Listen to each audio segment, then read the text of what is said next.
सभी को good morning. Class 7 की ऑनलाइन क्लास में मैं उमेश कुमार स्वामी आपका फिर से स्वागत करता हूं। जैसा कि पिछले 3 वीडियो के अंदर हम जानते हैं कि हमने पहला चैप्टर जो है पादपों में पोषण कंप्लीट कर लिया है। आज हम इसके क्वेश्चन आंसर करते हैं। ये क्वेश्चन आंसर आप सभी को अपनी कॉपी के अंदर करने हैं। तो पहला जो क्वेश्चन आपके सामने आ रहा है वो है कि जीवों को भोजन की आवश्यकता क्यों होती है। तो इसका उत्तर क्या होगा कि सभी जीवों को अपने शरीर के रख रखाव और विकास के लिए ऊर्जा की आवश्यकता होती है, और यह ऊर्जा हमें कहाँ से प्राप्त होती है? पौधों से प्राप्त होती है। दूसरा क्वेश्चन आपके सामने आ रहा है कि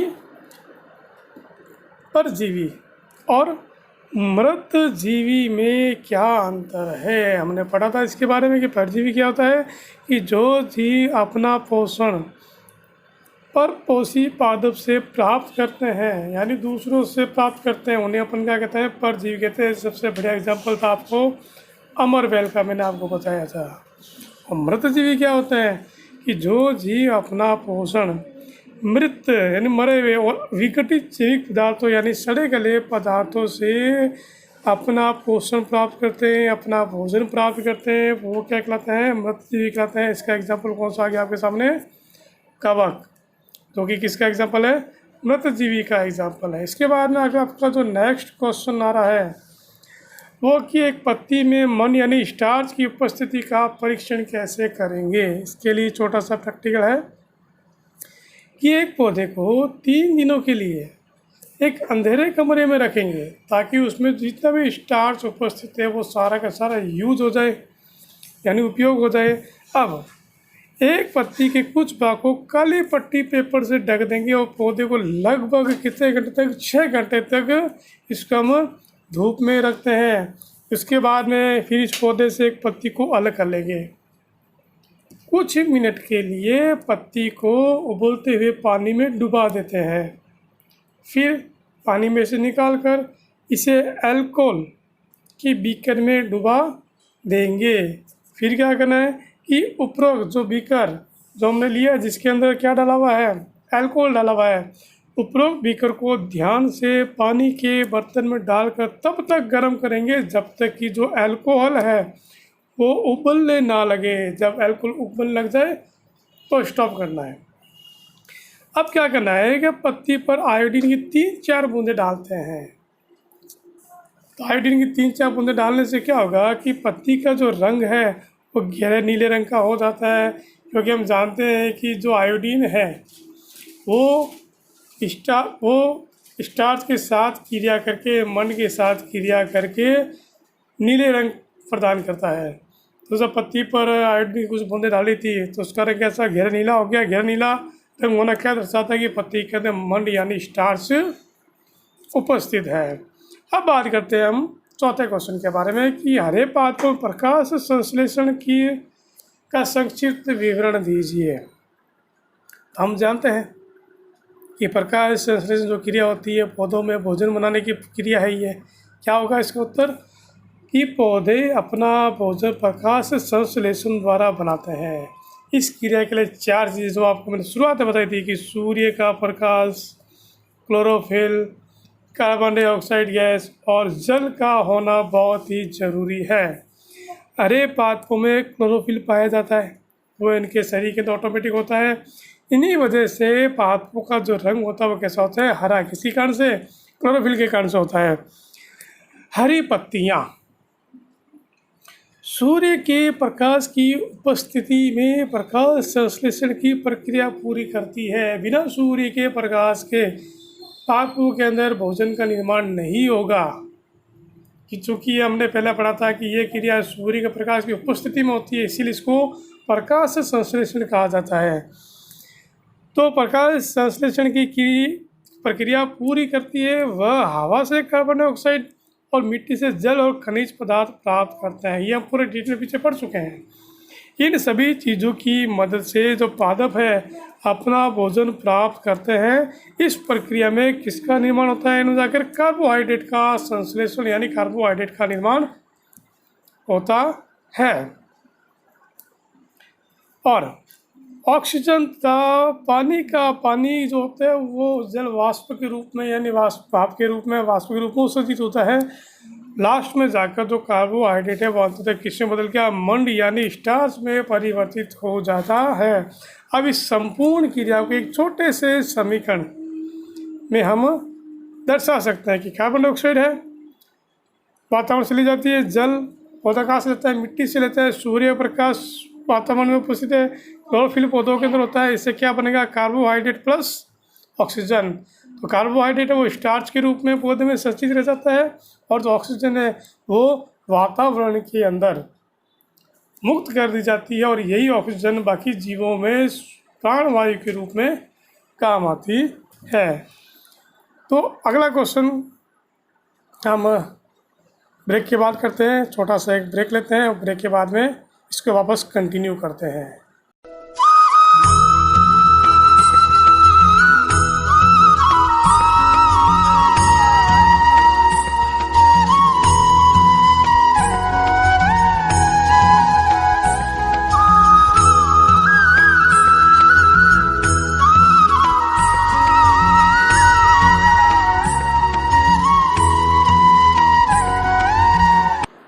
ब्रेक के बाद मैं आपका फिर से स्वागत करता हूं।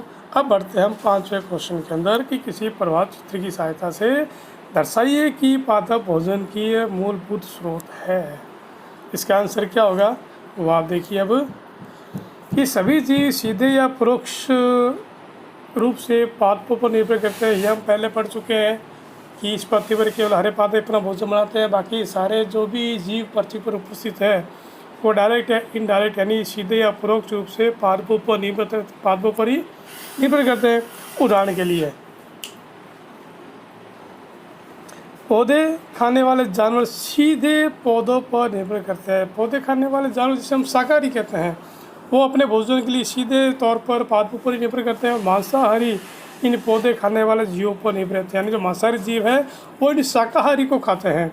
इस प्रकार ये जीव अप्रत्यक्ष रूप से पादों पर ही निर्भर करते हैं।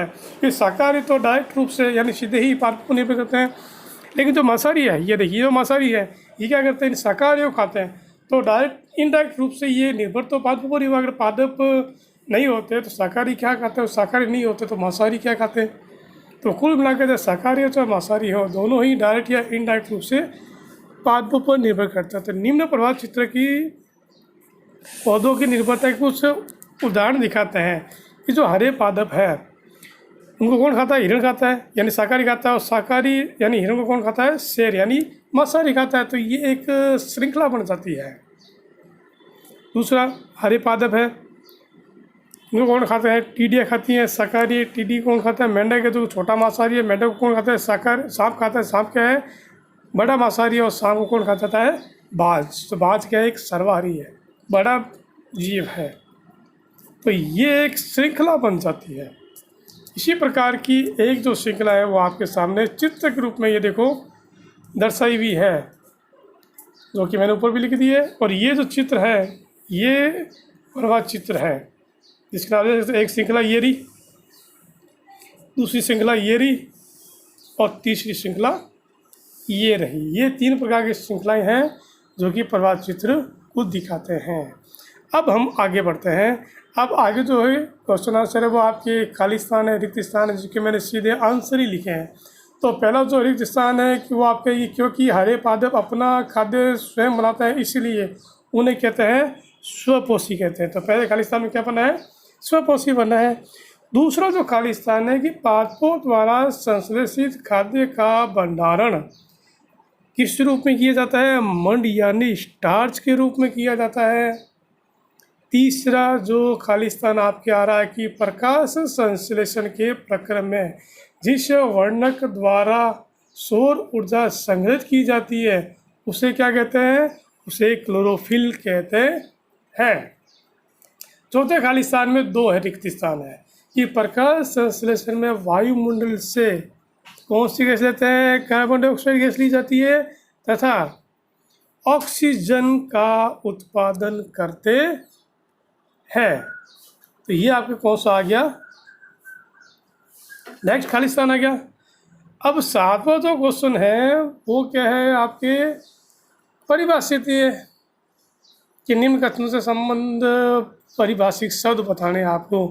तो पहला आपको क्या रहा है कि पीत दुर्बल तने वाला परजीवी पादप कौन सा है? अमरवेल। दूसरा है कि एक पादप जिसमें स्वकोषों में विषम पोषक दोनों ही प्रणाली पाई जाती है वो कौन सा पादप आ गया? घटपर्णी यानी पिक्चर पादप आ जाता है। तीसरा है कि वे रंध्र जिनके द्वारा पत्तियों में गैसों का आदान प्रदान होता है, ये बताया था मैंने आपको इसके बारे में। पत्ती की दोनों सतहों पर छोटे छोटे छिद्र पाए जाते हैं, इन्हें अपन क्या कहते हैं? रंध्र कहा जाता है यानी स्टोमेटा कहा जाता है। तो ये आपके कौन सा क्वेश्चन आ गया? आपके सातवां क्वेश्चन कंप्लीट हो गया है। बाकी क्वेश्चन हम एक छोटा सा ब्रेक लेते हैं, ब्रेक के बाद वापस कंटिन्यू करेंगे। श्री कृष्ण गोविंद हरे मुरारे, हे नाथ नारायण वासुदेवा। श्री कृष्ण गोविंद हरे मुरारे, हे नाथ नारायण वासुदेवा। श्री कृष्ण गोविंद। ब्रेक के बाद में मैं आपका फिर से स्वागत करता हूँ। नेक्स्ट क्वेश्चन पर चलते हैं हम। आठवां क्वेश्चन है राइट रॉन्ग का है। पहला क्वेश्चन है कि अमरबेल उदाहरण है किसी। चार ऑप्शन दिए हुए हैं। पहला ऑप्शन है स्वपोषी का, दूसरा परजीवी का, तीसरा मतजीवी का और चौथा है परपोषी का। तो हम क्या जानते हैं कि अमरबेल किसका उदाहरण है?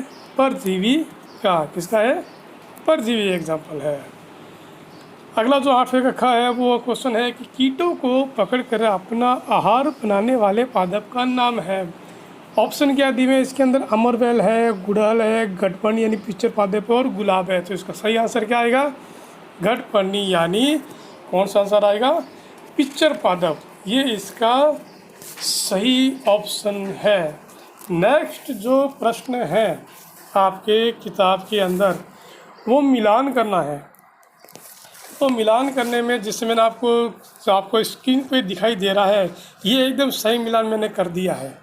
तो क्लोरोफिल है वो किसके अंदर पाया जाता है? पत्ती के अंदर पाया जाता है। नाइट्रोजन है वो किससे संबंधित है? जीवाणु से संबंधित है।